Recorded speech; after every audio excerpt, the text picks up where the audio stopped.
శ్రోతలకు నమస్కారం. ఈ మా ఆనంద జీవితం అను కార్యక్రమమునకు స్వాగతం. ఈరోజు మనకు వాక్యం అందించువారు సహోదరుడు జోసెఫ్ నందిగాల. ఆనంద జీవితము పీబా శ్రోతలకు ప్రభువైన యేసుక్రీస్తు నామమున హృదయపూర్వక శుభములు తెలియజేస్తూ ఉన్నాము. మీరందరూ కూడా ప్రభు యొక్క మహాకృపను బట్టి క్షేమముగాను సంతోషముగాను ఉన్నారు అని మిమ్మలను బట్టి దేవుని స్తుతిస్తూ ఉన్నాము. మీ కొరకు ప్రార్థన చేస్తూ ఉన్నాము. రండి, మనము దేవుని వాక్యాన్ని చదువుకున్నాము. బైబిల్ గ్రంథంలోని జ్ఞాని అయిన సొలొమోను వ్రాసిన ప్రసంగి గ్రంథము నుండి మన అనుదిన జీవితానికి అవసరమైన జీవిత సత్యాలు, జీవిత పాఠాలను మనము నేర్చుకుంటూ ఉన్నాము. గత వారములో 3వ అధ్యాయము 1వ వచనం నుండి 15వ వచనం వరకు సమయాన్ని గురించినటువంటి పాఠం మనం నేర్చుకున్నాం. దేవుడు సమయములను నిర్ణయిస్తాడు, ఆయనే నిర్ణయించాడు, ఆయనే నియంత్రిస్తాడు అనే విషయాలు మనము జ్ఞాపకం చేసుకున్నాం.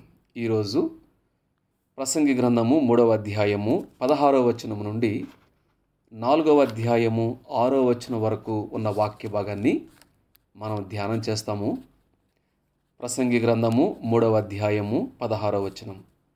మరియు లోకమందు విమర్శ స్థానమున దుర్మార్గత జరుగుటయు, న్యాయముండవలసిన స్థానమున దుర్మార్గత జరుగుటయు నాకు కనబడెను.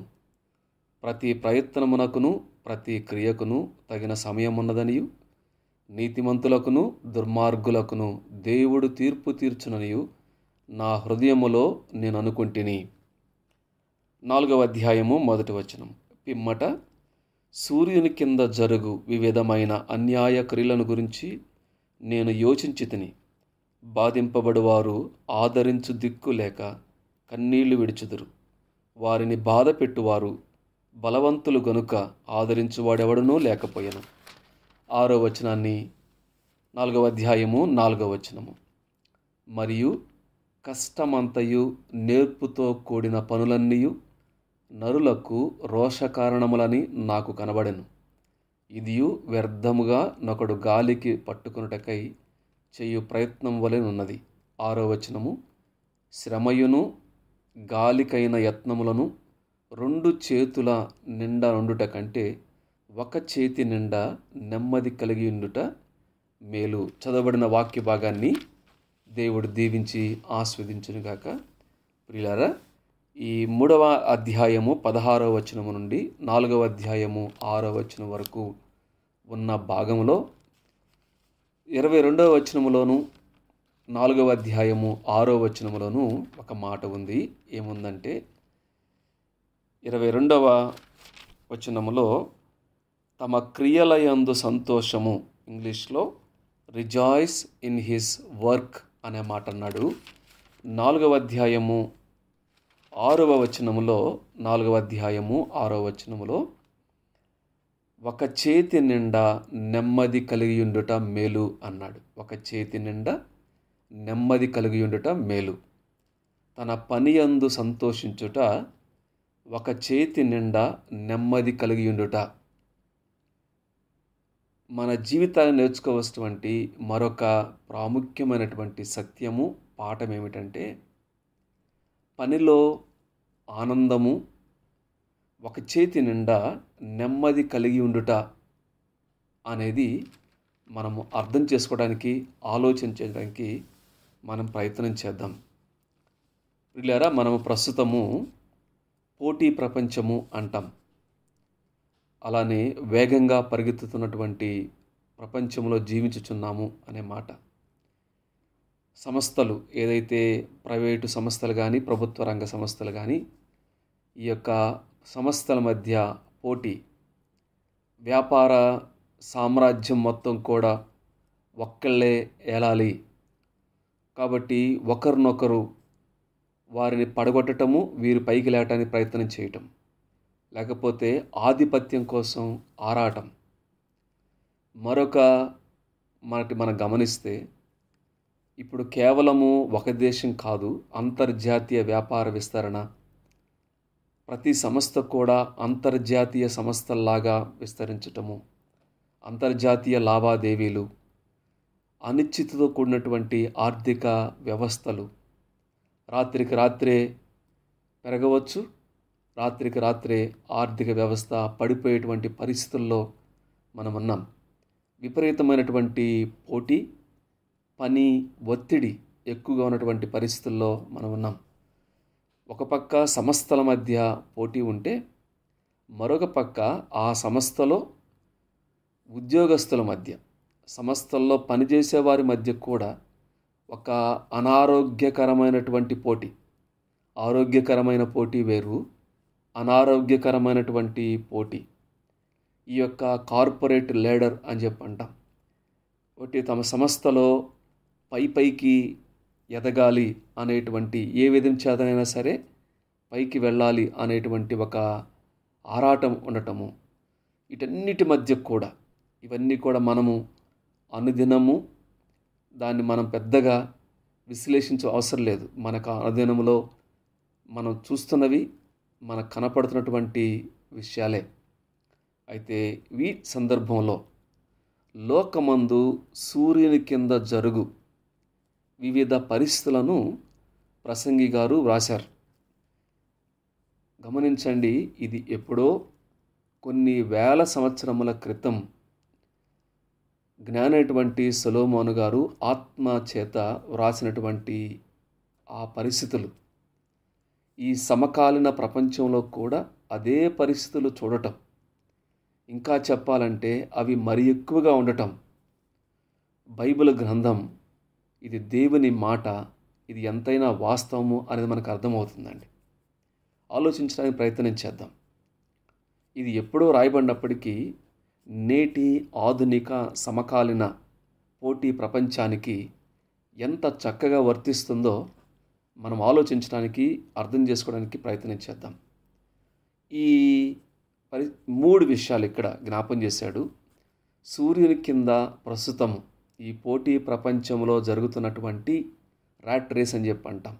అంటే విపరీతమైనటువంటి ఆ పోటీ, ఒకరిని దాటి ఇంకొకరు వెళ్ళాలి అనేటువంటి ఈ పరుగుల పోటీ వ్యాపార ప్రపంచంలో జరుగుతున్నటువంటి 3 పరిస్థితులు, వాటి మధ్య మనము ఏ విధంగా పనిలో ఆనందము, ఒక చేతి నిండా నెమ్మది కలిగి ఉండాలి అనేది సొలొమోను గారు జ్ఞాపం చేస్తున్నాడు. అందులో ఒకటి చూడండి, 3 పరిస్థితులు ఇక్కడ వివరించాడు. 3వ అధ్యాయం 16వ వచనంలో దుర్మార్గత అనే మాట ఉపయోగించాడు 3 సార్లు. చూడండి 16వ వచనం, మరియు లోకమునందు విమర్శ స్థానమున దుర్మార్గత జరుగుటయు, న్యాయముండవలసిన స్థానమున దుర్మార్గత జరుగుటయు నాకు కనబడెను అనే మాట. మొట్టమొదటిది వికెడ్నెస్, దుర్మార్గత, దుష్టత్వము అనే మాట ఉపయోగించాడు. 4వ అధ్యాయము 1 నుండి 3వ వచనంలో, 4వ అధ్యాయము 1వ వచనం 3వ వచనం వరకు, ఆడ బాధింపబడుట, బాధ పెట్టువారు అనే అన్యాయము, బాధ పెట్టువారు అనేది జ్ఞాపకం చేశాడు. 4వ అధ్యాయము 4 నుంచి 5వ వచనం వరకు అసూయ, వ్యసనము, తెలుగులో రోషము అన్నాడు కానీ ఇంగ్లీష్లో ఎన్వి, ఒక రకమైనటువంటి అసూయ, వ్యసనము అనేటువంటి మాట జ్ఞాపం చేశాడు. మొట్టమొదటిది, ఎక్కడ ఈ దుర్మార్గత జరుగుతుంది అంటే 3వ అధ్యాయము 16వ వచనంలో విమర్శ స్థానమున అన్నాడు. విమర్శ స్థానము అంటే న్యాయస్థానం. ఎక్కడ విమర్శ జరుగుతుంది? ఎక్కడైతే న్యాయస్థానాలు, కోర్ట్ అంటాం కదా, కోర్ట్ ఆఫ్ లా, ఎక్కడైతే ఈ యొక్క తీర్పు తీర్చబడుతుందో, న్యాయాన్యాయాలు రుజువు చేయబడతాయో ఆ న్యాయస్థానాలలో దుర్మార్గత, విమర్శ స్థానమున దుర్మార్గత అన్నాడు. నీతి ఉండవలసిన స్థానమున వికెడ్నెస్, దుర్మార్గత ఉంది అన్నాడు. సాధారణంగా మీరు గమనిస్తే ఈ యొక్క కోర్టులో, న్యాయస్థానంలో న్యాయదేవత అని ఒక చిహ్నం, ఒక సింబల్ మనకి కనబడుతుంది. జస్టిషియా అని దానికి ఒక చరిత్ర, ఒక గ్రీకు, రోమా వారి సామ్రాజ్యాల్లో ఒక చరిత్ర ఉన్నప్పటికీ కూడా మనకు కనపడేటువంటి ఈ యొక్క చిహ్నములు ఏముంటుంది అంటే, ఒక లేడీ, ఒక మహిళ, ఆమె లేడీ జస్ట్ అంటాం, ఒక మహిళ కళ్ళకు గంతులు కట్టబడి ఉంటాయి. ఒక చేతిలో, తనకి చేతిలో త్రాసు లేదా తూనిక ఉంటుంది ఫ్రీగా ఉన్నట్టుగా. ఇంకొక చేతిలో 2 అంచులు గల ఖడ్గం ఉంటుంది. ఆమె వస్త్రధారణ కూడా ఒక ప్రత్యేకత కలిగి ఉంటుంది. ఎందుకు ఆ చిహ్నాన్ని పెట్టారు న్యాయస్థానంలో అనేది ఆలోచన చేస్తే, అంటే న్యాయదేవత అని కళ్ళకు గంతలు, ఒక చేతిలో త్రాసు, ఒక చేతిలో ఖడ్గము, ఒక చక్కని వస్త్రము ఉన్నటువంటి ఒక చిహ్నం మనకు కనపడతా ఉంటుంది. ఎందుకు కళ్ళకు గంతలు? దాని అర్థం ఏంటంటే, న్యాయస్థానంలో న్యాయదేవత ఆ వ్యక్తుల యొక్క రూపాన్ని చూడదు, అధికారాన్ని చూడదు, దర్పాన్ని చూడదు, స్థానం స్టేటస్ను చూడదు, పలుకుబడిని చూడదు, వారి యొక్క ధనాన్ని చూడదు, వర్గాన్ని చూడదు, మతాన్ని చూడదు. కాబట్టి ఆ పైకి వారికి ఏవైతే ఉంటావో అవి స్టేటస్ కానీ, ఫేమ్ కానీ, పవర్ కానీ, రేస్ కానీ, రిలీజియన్ కానీ, ఇంక ఏది కూడా ఈ న్యాయదేవత కళ్ళకి కనపడవు. నిష్పాక్షికంగా, యథార్థంగా చూస్తుంది అనేటువంటి ఒక భావన. రెండవది, ఈ త్రాసు, ఈ తూనిక, దాని యొక్క అర్థం ఏంటంటే, కేవలము అటు ఇటు చెప్పినటువంటి క్లెయిమ్స్ కానివ్వండి, ఎవిడెన్సెస్ కానివ్వండి, కేవలము దావా వేసిన వారు ప్రతివాదాలు, తర్వాత ఆధారాలు, సాక్ష్యాలు, వాటిని మాత్రమే తూయబడతవి. ఎటువైపు ఆధారాలు, సాక్ష్యాలు బలంగా కనపడతావో వారికి మాత్రమే న్యాయము అనేది, దాన్ని బట్టే న్యాయం ఉంటుంది అనే యొక్క భావన ఆ త్రాసులో మనకు కనపడుతుంది. ఖడ్గము ఏం చూపిస్తుందంటే, అది 2 అంచులు గల ఖడ్గం కనబడుతుంది మనకు. అధికారము, గౌరవము, పారదర్శకత, అంటే ఏ వైపైనా తీర్పు రావచ్చు.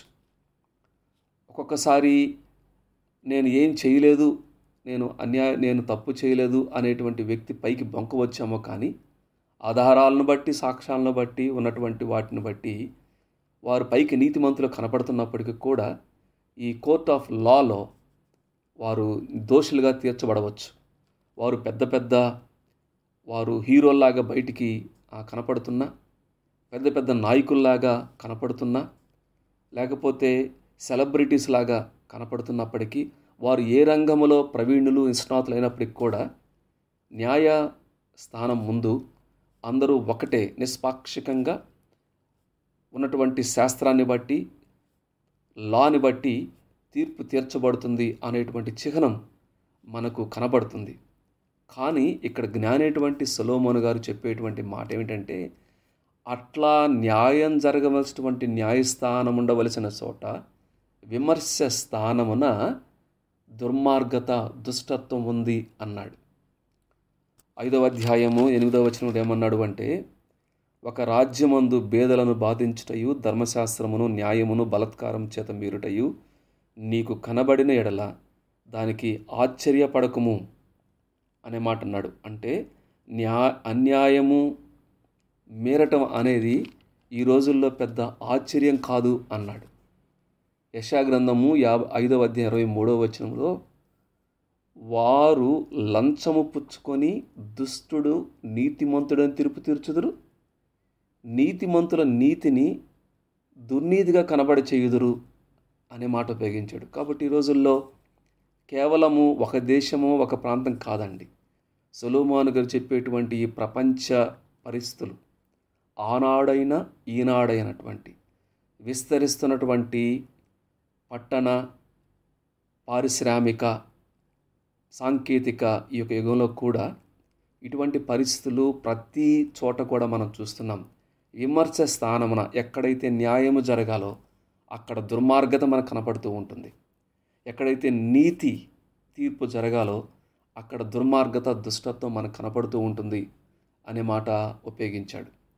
ఎందుకు మరి దానికి ఈ విధంగా వెళితే పరిష్కారం ఏంటిది అనేది ఆలోచన చేస్తే ఇక్కడ సొలొమోను గారు అన్నాడు 17వ వచనంలో, ప్రతి ప్రయత్నమునకు ప్రతి క్రియకు, ఈ విధంగా దుర్మార్గంగా జరిగించేటువంటి ప్రతి ప్రయత్నానికి ప్రతి క్రియకు దేవుడు తీర్పు తీర్చేటువంటి, నీతిమంతులకును దుర్మార్గులకును దేవుడే తీర్పు తీర్చుననియు అనే మాట. కాబట్టి బైబిల్ చెప్పేది ఏమిటంటే, ఈ లోకంలో దుర్మార్గత చేత అన్యాయస్తుడని న్యాయంగా తీర్పు తీర్చవచ్చు, అనీతిమంతుడను నీతిమంతుడిగా చెప్పొచ్చు, అవినీతిపరుడిని ఒక మంచి వ్యక్తిగా తీర్పు తీర్చవచ్చు, తప్పించుకోవచ్చేమో. కానీ దేవుని న్యాయస్థానము, దేవుడు తీర్పు తీరుస్తాడు అనేది బైబిల్ చాలా స్పష్టంగా చెప్తూ ఉందండి. సర్వలోకమునకు తీర్పు తీర్చువాడు అనే మాట ఉంది. న్యాయపు తీర్పు తీర్చు దేవుడు అంది. నీతిని బట్టి లోకమునకు తీర్పు తీరుస్తాడు, యథార్థాన్ని బట్టి ప్రజలకు న్యాయం తీరుస్తాడు అనే మాట ఉంది. భూలోక న్యాయాధిపతి అనేటువంటి మాట ఉంది. ఇదే 11వ అధ్యాయము 9వ వచనంలో, ప్రసంగి గ్రంథము 11వ అధ్యాయము 9వ వచనంలో ఏముంది అంటే, యవనుడా నీ యవ్వనమందు సంతోషపడము, నీ యవ్వన కాలమందు నీ హృదయం సంతుష్టిగా ఉండనిమ్ము, నీ కోరిక చొప్పునను దృష్టి యొక్క ఇష్టము చొప్పునను ప్రవర్తింపము, అయితే వీటన్నిటిని బట్టి దేవుడు నిన్ను తీర్పులోనికి తెచ్చిన జ్ఞాపకం చేసుకొనుము అన్నాడు. 12వ అధ్యాయం 14వ వచనంలో కూడా ఏమన్నాడు అంటే, దేవుడు విమర్శ చేయనప్పుడు ఆయన ప్రతి క్రియను, అది మంచిదే కానీ చెడ్డదే కానీ, తీర్పులోనికి తెచ్చును అనే మాట ఉపయోగించాడు. కాబట్టి దేవుడు తీర్పు తీరుస్తాడు, విమర్శ చేస్తాడు అనేటువంటి విషయాన్ని జ్ఞాపం చేశాడు. అదే సమయంలో ఎందుకు దేవుడు ఈ విధంగా కొంతకాలము దాన్ని అలౌ చేస్తున్నాడు, అనుమతించాడు, ఎందుకు ఈ విధంగా జరుగుతుంది చూస్తే అన్నాడు, మనుష్యులు మృగముల వంటి వారని వారు తెలుసుకొనున్నట్లు అనే మాట ఉపయోగించాడు. 18వ వచనంలో, తాము మృగముల వంటి వారని నరులు తెలుసుకున్నట్లు దేవుడు వారిని విమర్శించినట్లును ఇలాగు జరుగుతున్నదని అనుకొంటిని అనే మాట. అంటే ఈ దుర్మార్గత విషయంలో, దుష్టత్వం విషయంలో మనుషుల యొక్క పరిస్థితి చూస్తే మృగాల్లాగా ప్రవర్తిస్తారు. ఈనాడు కూడా ఎన్నో భయంకరమైనటువంటి క్రియలు మనం గమనిస్తే, చిన్న చిన్న పిల్లలను మానభంగాలు చేయటం, బలాత్కారం చేయటం, చాలా దారుణంగా 2-3 కలిపి రేప్ చేయటం, వరసలు లేకుండా లైంగిక వాంఛలు తీర్చే ప్రయత్నం చేయటం, కనీసము ఒకటువంటి మృగాలకు ఉన్నటువంటి జాలి దయ కూడా లేకుండా భక్షిస్తున్నట్టుగా మీదపడి దొమ్మిగా మనుషులను చేయటం, మృగాల్లాగా ప్రవర్తించటం. ఒక రకంగా ప్రాణం ఉంది, మృగాలకు ప్రాణం ఉంది, మనుషులకు ప్రాణం ఉంది. మృగాలకు శరీరం ఉంది, మనుషులకు శరీరం ఉంది. ఒక మనుషులకు ఆత్మ, వాడు దేవుని ఆత్మకు స్నానం ఇవ్వకుండా కేవలము ప్రాణాన్ని బట్టి శరీరాన్ని బట్టి వెళ్ళటం వలన మృగాల్లాగా ప్రవర్తిస్తున్నారు అనే మాట ఇక్కడ స్పష్టంగా ఉందండి. అందువలనే ఈ సూర్యుని కింద, అంటే మామూలుగా దేవుని లేనటువంటి ఒక మామూలుగా కానీ చూస్తే జంతువులకు మనుషులకు పెద్ద తేడా లేదేమో, ఇద్దరు ఒకే గతి, ఇద్దరికి ఒకే స్థలము అన్నట్టుగా ఉంటుంది. కానీ కొత్త నిబంధన వెలుగులో మనకు తెలుసు, మనుషులకు దేవుని యొక్క ఆత్మ ఇచ్చాడు. తర్వాత మనుషునికి పునరుద్ధానం ఉంది, తిరిగి లేస్తాడు, దేవుని తీర్పు ఉంది అని మనకు తెలుసు. కానీ లోకానుసారంగా ఆలోచన చేస్తే, ఈ దుర్మార్గత, దుష్టత్వము కోణంలో ఆలోచన చేస్తే మనుషులకు జంతువులకు తేడా లేకుండా ప్రవర్తిస్తున్నటువంటి విధానం మనకి ఈ లోకంలో కనపడుతుంది. ఇది దుష్టత్వము, దుర్మార్గత ఒకవైపు. రెండవది జ్ఞాపం చేశాడు, 4వ అధ్యాయము 1వ వచనంలో అన్నాడు, సూర్యుని కింద జరుగు వివిధమైన అన్యాయ క్రియలను గురించి నేను యోచించితిని అన్నాడు. ఇక్కడ అన్యాయ క్రియలు అన్నాడు, కానీ ఇంగ్లీష్లో ఆల్ ది ఆపరేషన్స్ అన్నాడు. అంటే భూమి కింద దేవుని పక్కన పెట్టి జరిగేటువంటి ప్రతి అణిచివేత, బాధించటము, బలాత్కారం చేయటము. నేను గమనించినప్పుడు ఏమన్నాడు అంటే, బాధింపబడువారు ఆదరించు దిక్కు లేక కన్నీళ్లు విడుచుదురు. వారిని బాధ పెట్టువారు బలవంతులు గనుక వారిని ఆదరించు వారు ఎవరినూ లేకపోయాను అనే మాట. పిల్లరా, ఎంతో అణిచివేత ధోరణి మనకిక్కడ కనపడుతూ ఉంటుందండి. వారు వేరే వారిని తక్కువగా చూడటం, అణిచివేయటం, బాధ పెట్టడం, అబ్యూస్ చేయటం, తక్కువ చేసి మాట్లాడటం, నీచంగా చూడటం, అంటరాని వారుగా చూడటం, వారి యొక్క కన్నీళ్ళు, వారి బాధ, ఎవరైతే బాధింపబడుతున్న వారు ఉన్నారో, ఇక్కడ అప్రెస్డ్ ఉన్నారు, అప్రెసర్ ఎవరైతే బాధించేవారు ఉన్నారు, బాధింపబడేవారు ఉన్నారు. బాధించేవారు బలవంతులు కాబట్టి ఈ బాధపడేవారిని ఆదరించేవారు ఎవరికి కూడా ముందుకు రావట్లేదు. కాబట్టి ఇక్కడ కన్నీళ్ళు అనే మాట, ఆదరించు దిక్కు లేక కన్నీళ్లు విడుచుదురు అనే మాట ఉంది. పిల్లరా, ఈ లోకంలో మనం చూస్తున్నప్పుడు ఎంతో అణిచివేత ధోరణి కనపడుతుందండి. అనేక రీతులుగా, అనేక దేశాల్లో, రకరకాల రూపాల్లో ఈ యొక్క అణిచివేత, బాధించడం అటువంటి ధోరణి మనకు కనపడుతుంది. అది శరీర సంబంధమైన బాధ పెట్టడం కానీ, మానసికమైన బాధ కానివ్వండి, ఆర్థిక సంబంధ విషయాల్లో బాధ పెట్టడం కానివ్వండి, సమాజ పరిస్థితులను బట్టి బాధ పెట్టడం కానివ్వండి. ఎవరైతే బాధపడుతున్నారో, కన్నీరు కారుస్తున్నారో వారిని ఆదరించే వారు కూడా లేనటువంటి పరిస్థితులు లోకంలో మనం చూస్తూ ఉన్నాం. ఈ ప్రసంగి గారు అంటారు, ఇది చూస్తున్నప్పుడు ఎట్లా ఉంది అంటే ఈ ఎంత అసహ్యంగా, హేయంగా, నిస్సహాయంగా, పరిస్థితులు ఎట్లా ఉన్నాయంటే జుబుత్సాకరమైనటువంటి స్థితి అని చెప్పి అంటాం కదా. ఎట్లా ఉంది అంటే అసలు చచ్చిపోయిన వాళ్ళు ధన్యులు, వాళ్ళకంటే కూడా ఇంకా పుట్టిన వాళ్ళు కనీసం ఆ బాధ చూడలేదు కాబట్టి, అణిచి చూడలేదు కాబట్టి వారే ధన్యులు అన్నట్టుగా ఉంది అని జ్ఞాపం చేస్తున్నాడండి. కాబట్టి ఇది రెండవది. ఒకటి, విమర్శ స్థానమున న్యాయస్థానాల్లోనే దుర్మార్గత కనపడటం. రెండు, అణిచివేతలు, బాధించేటువంటి వారు బలవంతులే కానీ అనేక మందిని బాధ పెట్టడము, ఇది వారికి ఆదరించేవారు లేకపోవటం, ఇది రెండవ. మూడవది ఏమన్నాడు అంటే, ఇదే 4వ అధ్యాయము 4వ వచనంలో మూడవది ఏమన్నాడు అంటే, మరియు కష్టమంతయు నేర్పుతో కూడిన పనులన్నయు నరులకు రోష కారణములను నాకు కనబడను అన్నాడు. ఇక్కడ కష్టమంతయు నేర్పుతో కూడిన పనులు అన్నాడు. ఇంగ్లీష్లో all the toil and all the skill in work. దేవునికి స్తోత్రం. కష్టం ఉంది, తర్వాత నేర్పుతో కూడిన పనులు ఉన్నాయి. కానీ ఇక్కడ ఏమన్నాడు అంటే నరులకు రోష కారణములు అన్నాడు. ఇది కొంచెం భావన సరిగా స్పష్టత లేదు, కానీ ఇంగ్లీష్లో ఏమన్నాడు అంటే come from a man's envy of his neighbour.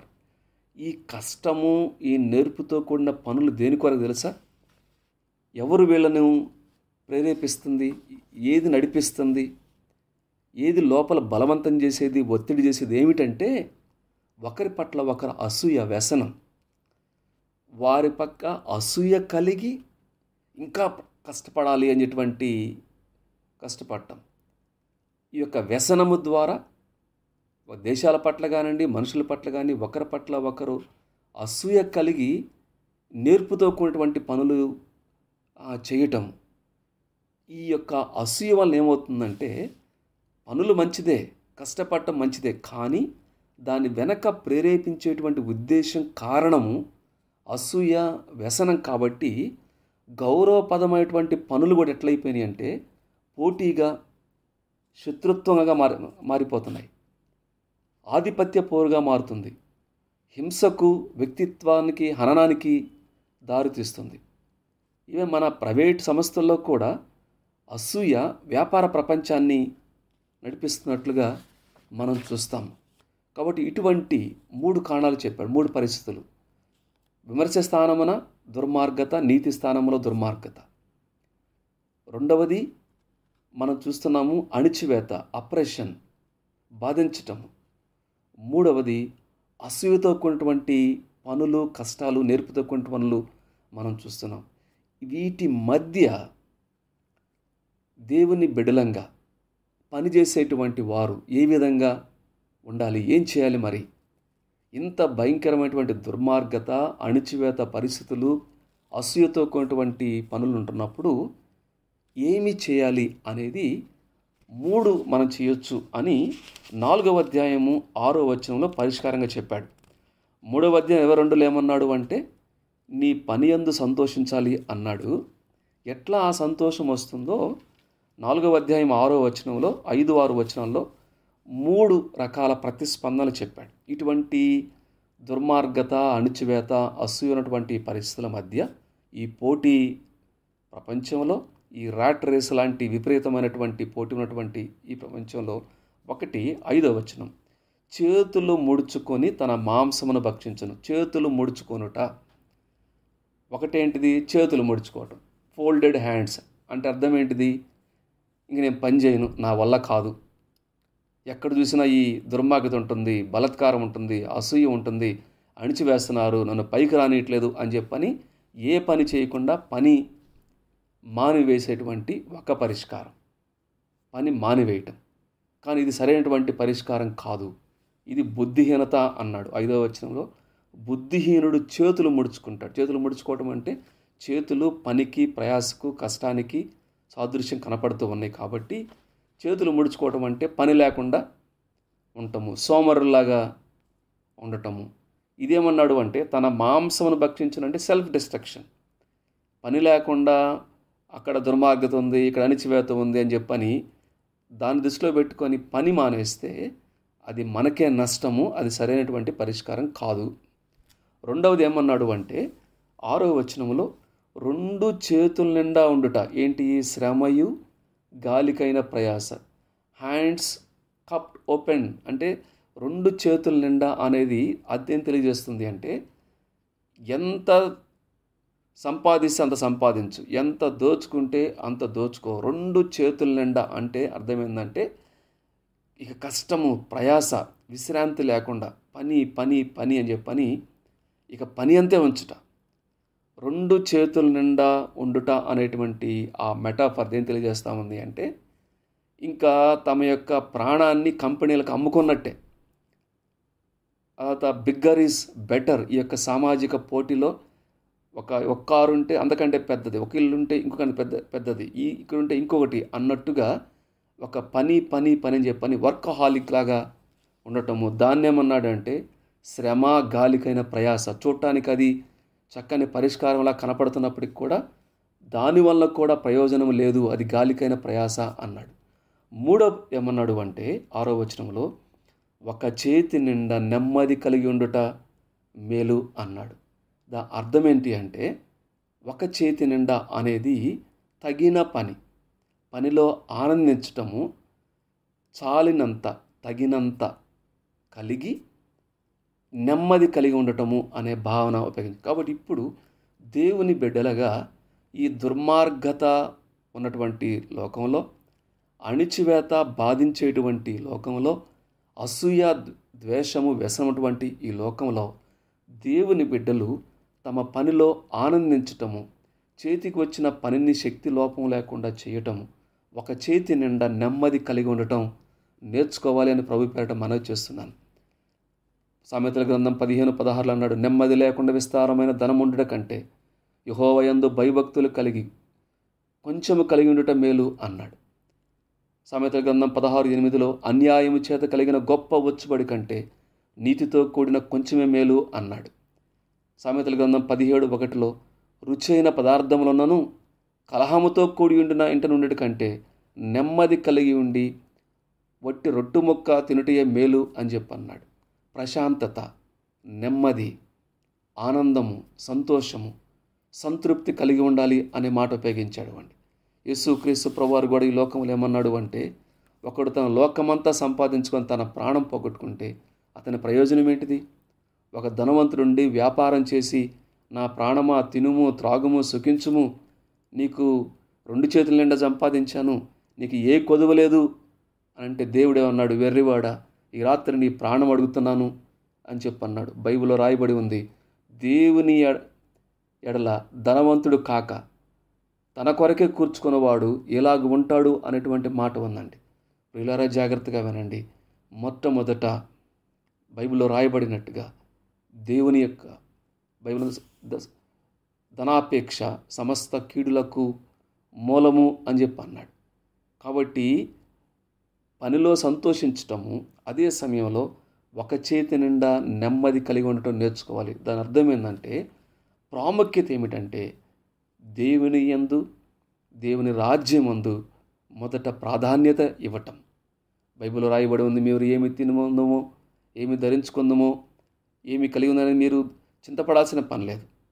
దేవుడు తప్పనిసరిగా మన చేతి పనిని దీవిస్తాడు, ఆశీర్వదిస్తాడు అని మనం జ్ఞాపకం చేసుకోవాలి. కాబట్టి ఈ సమయంలో వాక్యం విన్నటువంటి వారు ఈ యొక్క ర్యాట్ రేస్లో, పోటీ ప్రపంచంలో పడిపోయి దేవుని దృష్టి లేకుండా ప్రాణాలను, ఆత్మలను సంస్థలకు అమ్ముకున్నట్లుగా ఉన్నటువంటి పరిస్థితుల్లో ఉంటే మొట్టమొదట యేసుక్రీస్తు ప్రభువాన్ని అంగీకరించండి.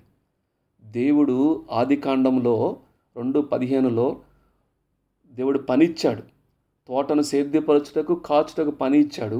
ఆ పనికి జీతంగా తోటలోనున్న ప్రతి వృక్ష ఫలము నీవు నిరభ్యంతరంగా తినవచ్చు అన్నాడు. అయితే పాపం వలన ఆ పని యొక్క విలువ మారిపోయింది. వర్కాలిక్ అయిపోయారు, దేవుణ్ణి పక్కన పెడుతున్నారు. కాబట్టి అటువంటి ఆ యొక్క ప్యారడైజ్ లాంటి, ఆ యొక్క ఏదైనా తోట లాంటిది సంతోషాన్ని తిరిగి అనుభవించాలంటే మొట్టమొదటి యేసుక్రీస్తు ప్రభువుని సొంత రక్షకునిగా అంగీకరించాలి.